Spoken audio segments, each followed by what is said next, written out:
We were talking earlier in the show about some of the issues we have with a fifth column that's developing in America. And that would be people who've come to this country and they've settled here, and they'll tell you with a nod and a wink that they're glad to be here and I love America. And then they go to the internet, start researching how to build bombs and communicating with ISIS, and the next thing you know, they're shooting up some sort of National Guard facility, or they're on trial in Boise because they had plans to blow up an airbase. 844. Bill Colley with you on Top Story on News Radio 1310 KLIX and newsradio1310.com. It's 65. We have a couple of clips here from National Palestinian Radio. Barack Hussein Obama made an appearance on NPR yesterday where he was talking about how great it is that he's made this deal with the Iranians. And if only those Jews over in the House and Senate would cooperate. It's gotten very anti-Semitic. I have a friend of mine. I used to know him when I was in television. He was a consultant at the time, and he'd been a TV anchor before that in a very large market back east. Sent me an email this morning. Now, his family happens to be Jewish. He sent me an email, and he's very disturbed by, and he's not a conservative, he's very disturbed by what he's hearing out of the Obama administration. They have essentially, they might as well be calling Chuck Schumer Shylock or something worse. And you've got a number of people in the House of Representatives as well who are Jewish who oppose this. But Mr. Obama went on National Palestinian Radio, and he was talking about ISIS and Iran and how everything will come up roses if we just listen to him. It is possible that as a consequence of this engagement, as a consequence of Iran being able to recognize that what's happening in Syria, for example, is leading to extremism that threatens their own state and not just the United States, that some convergence of interests begins to lead to conversations between, for example, Saudi Arabia and Iran. Consequence of this engagement. What is he an accountant or is he president of the United States? As a consequence of this engagement, who is he talking to? I mean, is there anything that actually is going on in his head, or do they just get him up in the morning, like Mr. Data on Star Trek, and program in a bunch of these words, and then he just spits them back? Well, Data wouldn't go,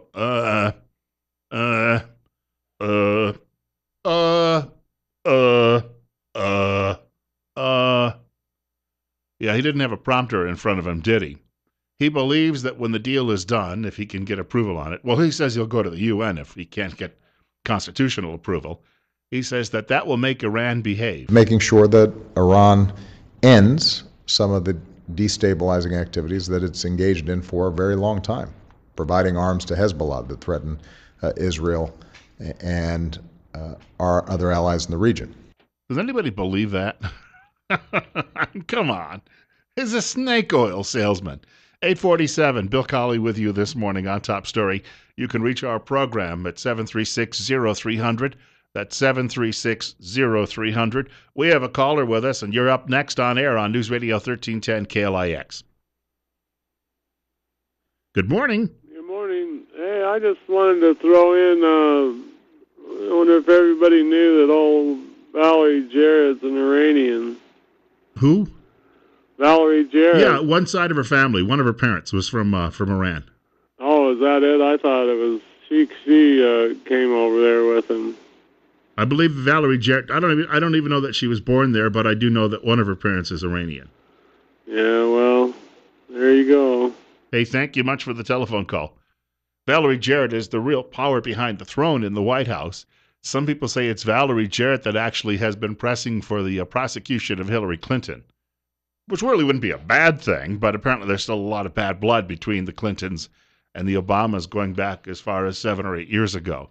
Well, Bill Clinton went down to South Carolina during the primaries in 2008 and said, I remember when that fellow would have been pouring a coffee for us. He would have belonged to the Porters Union. I love all people, especially people of color, especially the ladies. 848. We have another caller with us.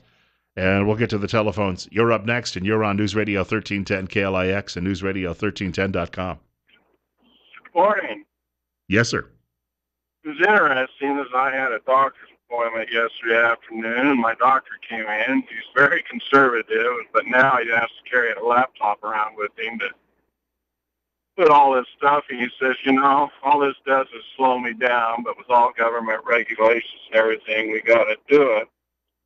And we got talking, and I kind of says, well, a lot of the leftists are hypocrites because they climate change, warming, cooling, whatever they want to call it. If they're really that concerned about it, they wouldn't drive cars. They wouldn't fly planes all around the world. And the doctor, he goes, they appointed themselves the leaders, the ones who know how the rest of us live. So they're the ones who have to do all this, and I don't know if people realize just how taken in they are on some of this crap that comes out of the mouths of some of our leaders. All they're in for is for themselves. They're not in for America. And I was down at our church this morning. I'm Roman Catholic, on my knees praying for my family and praying that this country gets its act together. We're a God-fearing, God-loving country, and we're getting away from it. And it's scary. I mean, it's truly scary for the next generations coming up. I would agree with that. I thank you much for the telephone call. A couple of points he brings up. The liberals think that they have to fly around in large jets to do their business. And as he says, his point is, I'm not trying to beat up my microphone here. I just, it gets in the way sometimes, along with my tongue. But what he's pointing out, it's very similar to what you see at the end of Orwell's Animal Farm, where the pigs, they have gone along saying all animals are equal, but then they say some animals are more equal than others, and they take over and they move into the farmhouse, and then they lord it over everyone else. And as far as his reference to going to church this morning, to morning mass, and it sounds like he was doing a bit of adoration as well. I was reading Father Dwight Longnecker's column this morning from Imaginative Conservative, and in fact, he had a piece yesterday. Yesterday, he was talking about how God sometimes does judge people, whether individually, whether societally, whether planet-wide. And we have evidence of that if you have a biblical perspective. This is not something that we're making up. And that, yes, we could be facing that. When you look at those Planned Parenthood videos, you realize we're incurring somebody's wrath. You understand that, right? We have a caller with us. You're up next with Bill Colley. It's 8:51. You're on News Radio 1310 KLIX. Yeah, Bill, I'd just like to say, all you guys, with all this power, the radio and everything, why aren't you doing more to rally the people against the problems we're having with our government? Well, that's all I got to say. Thanks. What do you want us to do? Violate all sorts of FCC rules and call for a revolution and get thrown off the air? Oh, well, people in other countries take the time. They believe in their country enough that they go to prison for it. Uh-huh. I hear you guys a bunch of lip flappers. Well, what are you doing? Well, I'm making this phone call, trying to rally you a little, buddy. Okay, so you're making a telephone call. That's really impressive. Well, all right. It's about as impressive as you are, buddy. Well, I thank you much. And who am I going to rally? I'm in Twin Falls, Idaho. All right, what next? We have people who've been going to these CSI meetings. We've got people who have been going to now, I guess, city council meetings. We've got people going in a few minutes to a meeting that Mike Crapo's holding in Filer. What's next? What do you want us to do? Plant bombs? Do you want us to go on the air and advocate for that? There's a terrorist on trial and waiting judgment right now in Boise, Idaho, because that's exactly what he was planning. So what should we be doing? Well, I'm making this telephone call. God bless you. Give that fellow a big hand. And he's trying to make a judgment that I should just throw away my radio career and that'll make him feel a lot better. I'm sorry. It takes a lot of stones to sit down here every day and do what I do. and call out people that I do. And what are you doing? You're up next. You're on the air with Bill Colley on News Radio 1310 KLIX and newsradio1310.com. Well, Bill, that last caller is so typical of someone who's constantly wanting someone else. They want to make the bullets. They want someone else to shoot them. And that's so typical of what's going on in this country. And, don't take it to heart. You're doing what you can do. And look, I have lost 2 talk shows because I have decided to take some action on some various issues. In both cases, I had some of the best ratings in the markets where I worked. And in fact, the second job, I was doing an unheard of 22 share toward the end of the program that I was hosting in the final hours of it. That doesn't happen in radio anymore. And you know what? They still got rid of me because I annoyed the homosexuals, I annoyed the liberals, I got under the skin of local politicians, and I've done this twice. And you know what it costs to get thrown out of work a couple of times, and then you're still trying to make a mortgage. I'm making a mortgage right now, and I'm paying rent, trying to hold together a house while I try to sell it on one end of the country, and this guy's got the gall to call me up and say I'm not doing enough. Oh yeah. I mean, why don't he go paint up a sign, and he can go down and picket City Hall if there's something they're doing, or the county building. Let's see him do something. But that's so typical. Having been involved watching government, there's a lot of cheerleaders out there. Oh, yeah, keep doing what you're doing, while they're sitting on their butt watching television or playing video games. And they hear something going on. Oh, let's call this guy. You better start doing something because you're in radio or you're involved in government. There's a local group that meets on a weekly basis, and they discuss the troubles we may be facing because of this refugee program.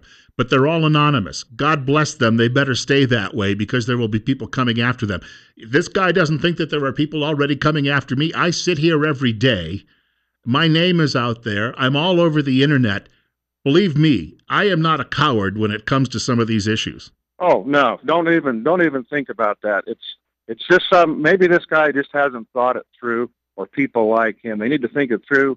Look at the fact that the liberals have been trying to shut down conservative radio for years because it's so successful. And maybe he can back himself up if he just wants. And if he doesn't want to think about it, then he's just one of those complainers. But as a side note, Valerie Jarrett was born in Iran. Okay. But anyway, just keep doing what you're doing. We need to add to this. Christian Amanpour, flaming liberal in the media, also part Iranian. So you've got a lot of people who may be, how shall we put it, Manchurian candidates working in government and media in this country. Well, let's just connect the dots pretty fast here. Muslims are people that are following Islam, and Islam's that group that believe it's okay to cut your head off if you don't agree with them. Mm-hmm. And Iran is 99.7% Muslim. So what else do you need to know? Barack Obama is basically, he's not only a racist, one of the biggest racists we have, he has declared war on Christianity by bringing in Muslims into our country. Expressway to the United States if you're a Muslim. That's really a short way to put it. But thank you. Thank you for the call. Thank you for the support, too. I just saw a photograph today of the president. In fact, I think it was in the Washington Times where he was taking off his shoes to pray at a mosque, which he claims to be a Christian now. Well, he hasn't really claimed it now since he got elected the first time, but he claims to be a Christian at some point in his life. Why would you be praying at a mosque? And why would they allow you to pray in the mosque? 8:57, you're up next. You're on the air on Top Story with Bill Colley.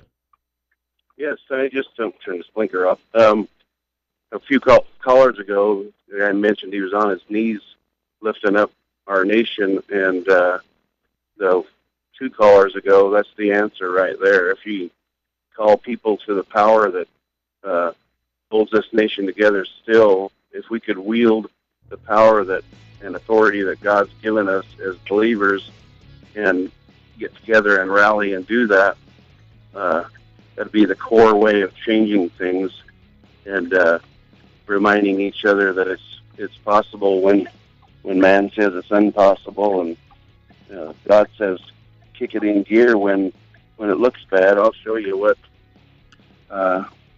possible looks like. So that's my 2 cents. Hey, thank you much for the call. You know, a friend of mine he's the son of a Baptist minister, and he said to me one day, we were having breakfast, and he said, the problem is that we can't get Christians united. And he's right. The finger pointing starts and, papist or Mormon or People say, well, you're not really a Christian because you're Roman Catholic or you're Eastern Orthodox or you're Southern Baptist or you're Mormon. You know what? If they're good people, we need them with us. We need to put all that other stuff aside. One more hour of the program coming up. Fox News next at 9 o'clock.